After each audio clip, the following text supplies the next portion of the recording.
तो हेलो दोस्तों, आज मैं फिर आ गया हूँ दैट वन फिजिक्स क्वेश्चन की ओर से एक नया क्वेश्चन लेके आप सभी लोगों के लिए।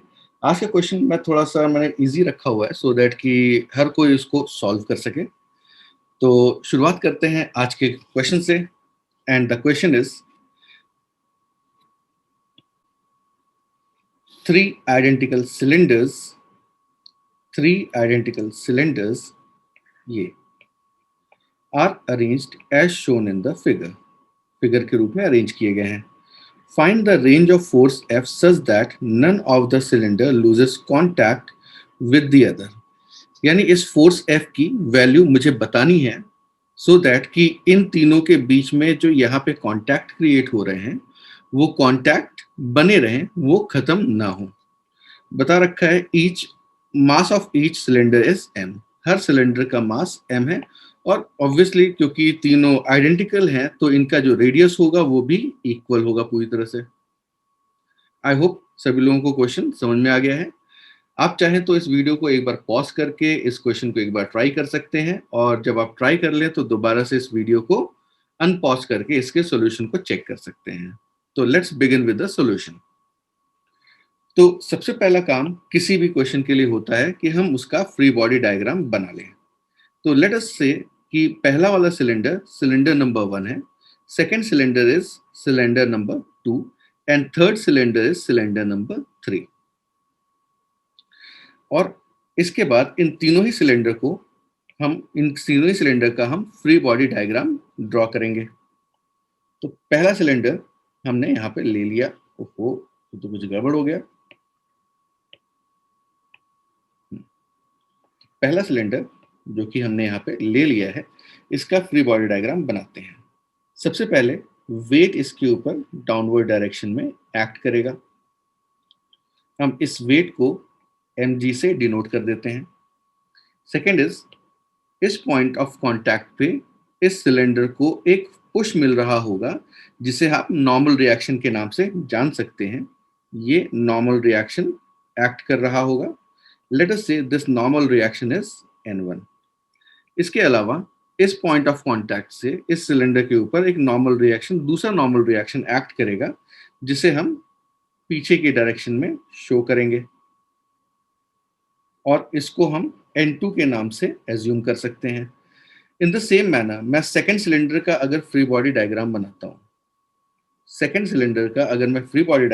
हूँ तो मैं इसके ऊपर सबसे पहला जो फोर्स शो करूंगा that will B its weight mg downward. इसके बाद सिलेंडर 2 ने सिलेंडर 1 को एक पुश दिया था, नॉर्मल रिएक्शन N1 दिया था, तो इसे भी एक normal reaction N1 return receive होगा। इसके अलावा इसको एक्सटर्नल फोर्स F दिया गया है। इसके अलावा जो सिलेंडर नंबर 3 है वो इस सेकेंड सिलेंडर को पीछे की ओर एक कांटेक्ट फोर्स देगा बिकॉज यहाँ पे भी एक कांटेक्ट जनरेट हो रहा है। हम इसको N3 के नाम से एज्यूम कर लेते हैं। इसके अलावा ग्राउंड से ऊपर की ओर इस सिलेंडर को एक कांटेक्ट फोर्स और मिलेगा। लास्ट ग्राउंड वाला कांटेक्ट फोर्स इसको और भी मिल रहा होगा। इसे हम N4 से डिनोट कर देते हैं। इन द सेम मैनर हम थर्ड सिलेंडर का भी फ्री बॉडी डायग्राम बनाते हैं।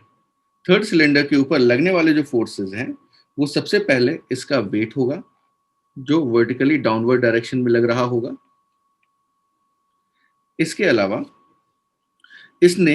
सिलेंडर 3 ने सिलेंडर 2 को N3 फोर्स पीछे की ओर दिया था, तो इसको N3 फोर्स आगे की ओर मिल जाएगा।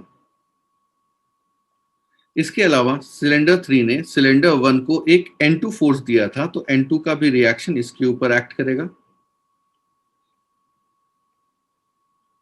सिमिलरली ग्राउंड भी इससे कांटेक्ट में है, तो ग्राउंड से भी एक नॉर्मल रिएक्शन ऊपर की ओर इसके ऊपर एक्ट करेगा। उसे भी हम यहाँ पे शो कर देते हैं और उसे हम नाम देते हैं, लेट अस से इट इज N5। तो this is free body diagram of all the 3 cylinders. अब क्योंकि इनका जो सिस्टम है ये कह रहा है कि कोई भी कांटेक्ट लूज नहीं करेगा और force F is an unbalanced force on the system. तो तीनों ही सिलेंडर के पास जो एक्सेलरेशन होना चाहिए वो सेम होना चाहिए। इसकी वजह से हम इन तीनों के एक्सेलरेशंस को A से डिनोट कर देते हैं। यहाँ पे भी A, इस पे भी हॉरिजॉन्टली A होगा और इस पे भी हॉरिजॉन्टली A होगा। इसके अलावा ये सारे के सारे कांटेक्ट फोर्सेस किस एंगल पे एक्ट कर रहे हैं वो भी हमारे लिए जानना बहुत जरूरी होगा। तो हम क्या करेंगे, तीनों ही सिलेंडर को सेंटर से ज्वाइन कर देंगे, तीनों ही के सिलेंडर्स के सेंटर्स को ज्वाइन कर देंगे कुछ इस तरह से।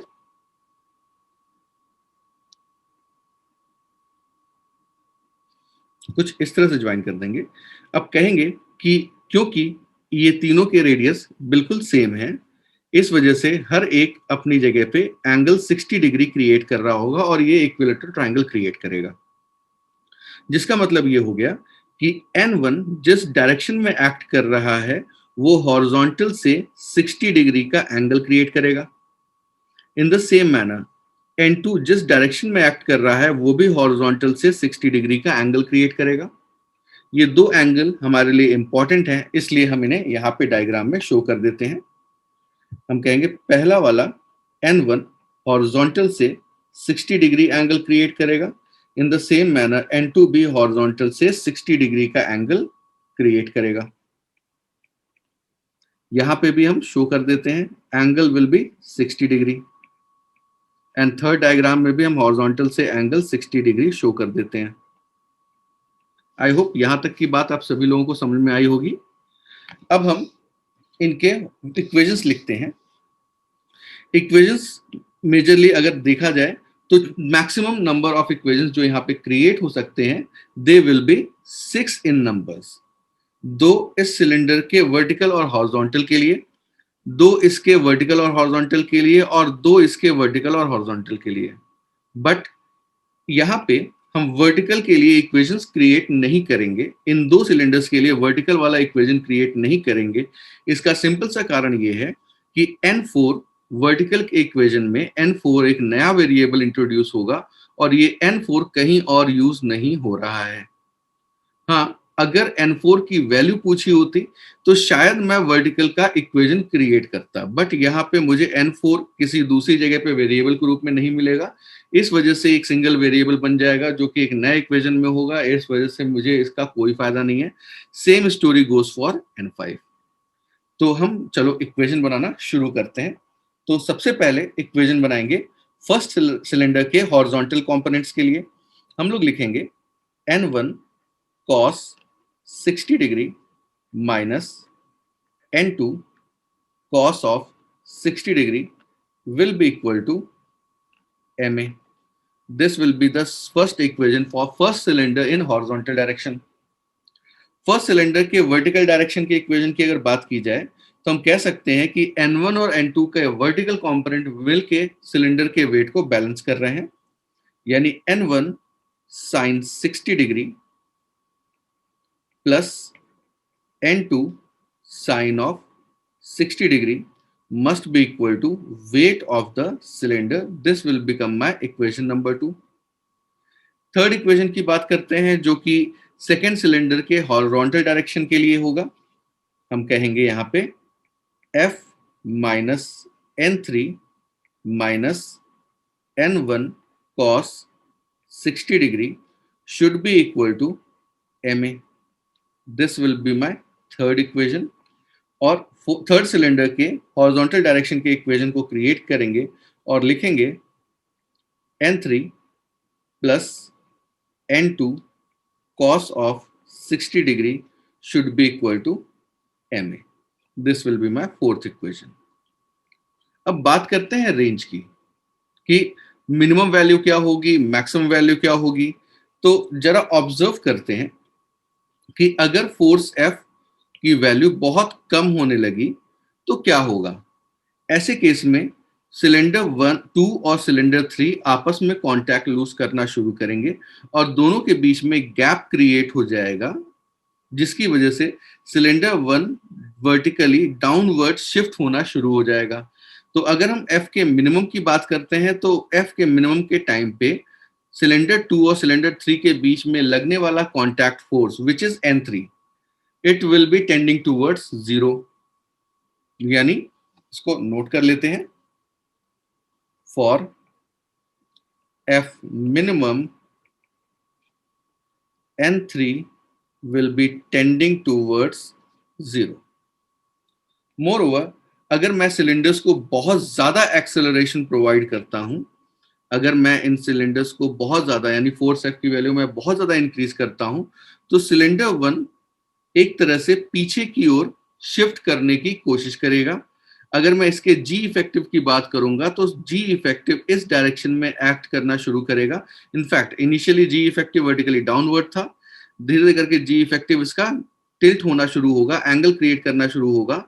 ये इस पोजीशन तक, जब तक जी इफेक्टिव इसका इस डायरेक्शन में है तब तक तो ये वर्क करेगा, लेकिन जैसे जी इफेक्टिव इसका किसी और डायरेक्शन में पहुंचेगा, ये सिलेंडर 1 और 3 के बीच में जो कांटेक्ट होगा वो लूज करना शुरू कर देगा। सिलेंडर 1 और 3 के बीच में कांटेक्ट लूज होना अगर शुरू हो गया, इसका मतलब हो गया contact force N2 will be tending towards 0। हम लोग लिख सकते हैं इसके लिए, for F maximum N2 will be tending towards 0। I hope मैंने स्टेटमेंट सही दी है। मैक्सिमम के टाइम पे N2 वाला कांटेक्ट फोर्स टेंडिंग टूवर्ड्स 0 हो जाएगा। अब मुझे इन्हीं दोनों के बेसिस पे पूरे इक्वेशंस को सॉल्व करना होगा, तो मैं इन इक्वेशंस को अगले पेज पे कॉपी कर लेता हूं, और सॉल्व करना शुरू करता हूं।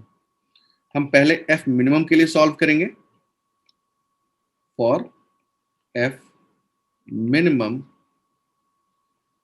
N3 will be tending towards 0 होगा। तो जहां जहां पे मुझे N3 की वैल्यू दिखाई पड़ रही है वहां वहां पे मैं N3 की वैल्यू को 0 पुट कर दूंगा। जैसे मुझे इक्वेशन नंबर 3 और इक्वेशन नंबर 4 में N3 की वैल्यू टेंडिंग टूवर्ड्स 0 दिखाई पड़ रही है, मैं इसको लिख सकता हूं as F minimum minus N1 cos 60 की वैल्यू हाफ होगी तो N1/2 must be equal to ma होगा। इन द सेम मैनर अगर मैं फोर्थ इक्वेशन में अगर N3 को टेंडिंग टूवर्ड्स 0 कर देता हूं या वैल्यू 0 कर देता हूं, तो N2/2 will be equal to ma होगा। अब यहां पे मुझे इक्वेशंस को सॉल्व करना है। N2 की वैल्यू तो मुझे एक तरह से मिल चुकी है। N1 की वैल्यू मैं फाइंड आउट करने के लिए मैं फर्स्ट इक्वेशन में N2 cos 60 डिग्री की वैल्यू रिप्लेस कर देता हूं, ठीक है। तो इस हिसाब से मुझे N1/2 minus ma should be equal to ma मिल जाएगा, विच मीन्स उस कंडीशन पे मुझे N1/2 की वैल्यू 2ma मिल रही होगी। अब इसमें एक्सेलरेशन a की वैल्यू को आइडेंटिफाई करने के लिए N1 और N2 इन दोनों ही की वैल्यू को मैं सेकेंड इक्वेशन में रिप्लेस कर देता हूं, ठीक है। तो I will write N1 as 4ma multiplied by √3/2 plus 2ma √3/2 is equal to mg हो जाएगा। और कैलकुलेशन कर लेते हैं तो 3√3 यहाँ पे mg होगा, 3√3 ma will be equal to mg, which indicates that the minimum acceleration must be g over 3√3। Acceleration की हमें मिनिमम वैल्यू मिल गई है। एक्सेलरेशन की वैल्यू और N1 की वैल्यू, ये दोनों ही चीजें मैं इस इक्वेशन में रिप्लेस कर देता हूं। इससे मुझे F मिनिमम मिल जाएगा। मैं रिप्लेस करता हूं, F minimum will be equal to ma plus N1/2 that is 2ma will be equal to 3ma होना चाहिए। और a की वैल्यू g/3√3 आ रही है, तो mg by root 3 will be the minimum value of force applied on the block in order so that none of them loses contact. F minimum will be equal to mg over root 3 आ जाएगा। ये हमारा solution का पहला part था जो minimum calculation के लिए था। अब हम सॉल्यूशन के अगले पार्ट की तरफ मूव करते हैं जिसमें हम मैक्सिमम की वैल्यू को कैलकुलेट करेंगे। फिर से हमें इक्वेशंस की जरूरत होगी। हमने चारों इक्वेशंस को फिर से कॉपी कर लिया और अब हम कहेंगे कि फॉर एफ मैक्सिमम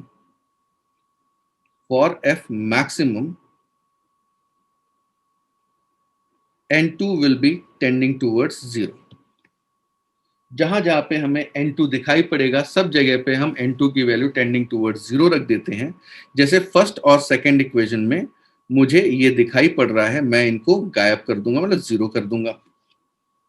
n2 की वैल्यू 0 करते ही फर्स्ट इक्वेशन में मुझे n1 cos 60 डिग्री मिलेगा which will be equal to ma, और सेकंड इक्वेशन में n1 sin 60 डिग्री मिलेगा will be equal to mg।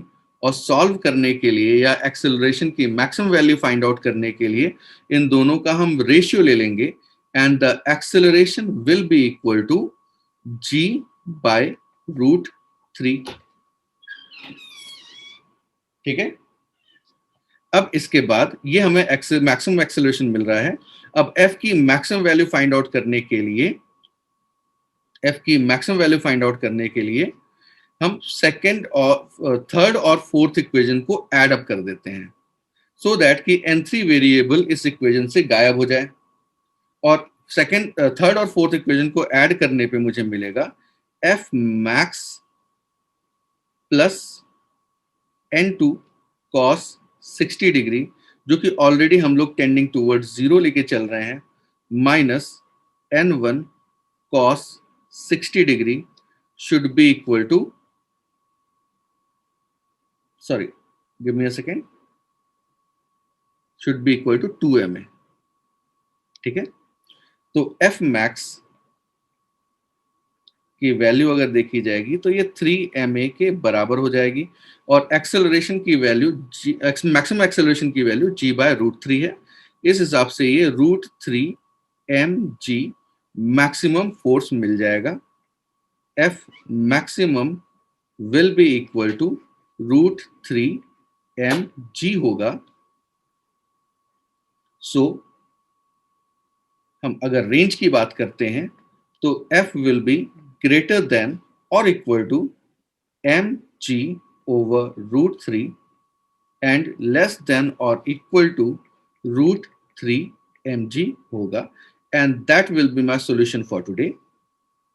I hope सभी लोगों को ये सॉल्यूशन समझ में आया होगा। तो अगर आपको ये वीडियो पसंद आया है तो please do like, share and subscribe और देखते रहिए मेरे आने वाले वीडियोस को। Thank you very much. आज के लिए इतना ही।